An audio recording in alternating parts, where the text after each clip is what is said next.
Hi friend, good morning. कैसे हैं आप सब? आप लोग इनके पकौड़ी बाबा कॉमेडी चैनल को आप लोग ज़्यादा से ज़्यादा सब्सक्राइब करिए, शेयर करिए, कमेंट करिए, साथ में बेल आइकन घंटी भी दबाइए क्योंकि बहुत अच्छा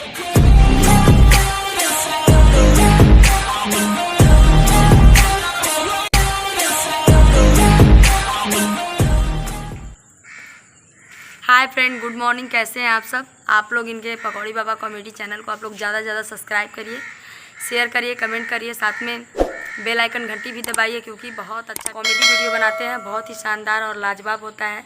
उसके साथ साथ भी डांस भी ये बहुत अच्छा करते हैं। तो प्लीज़ आप लोग से हाथ जोड़ के निहोरा बा, निवेदन बा कि जल्दी से जल्दी बाबू के चैनल के रवा लोग सब्सक्राइब करके बेल आइकन प्रेस कर ली, काहे कि इनकरा जैसन वीडियो चैनल पे आवेला ना वैसन कहीं ना मिली रवा लोग के।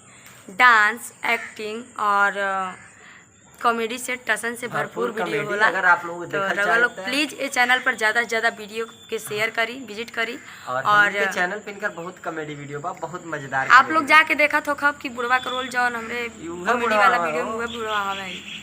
तो रवा लोग से यह उम्मीद बा कि रवा लोग इनका चैनल के ज़्यादा से ज़्यादा सपोर्ट करें। मिला दानी सब नेक्स्ट वीडियो में, तब तक के लिए बाय, नमस्ते, प्रणाम, जय हिंद, जय भारत। अरे ए बूढ़ी, अरे चल गई हेमराज भैया के लगवा तो भूल गई का देखई ना की पतोइया।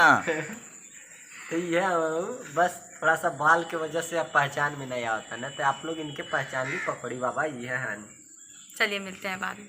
पुरिया भौजी गई सूट पर, हमार देखी गुंग भैया ओढ़ो ओढ़ो ओढ़ो तार मौसी ताकत आरी ताका हुआ पीछे पीछे ओढ़ो पीछे बाड़ी ओढ़ो ओढ़ो ओ ओ तार मौसा देखा हुआ तकले तकले तकले ओढ़ो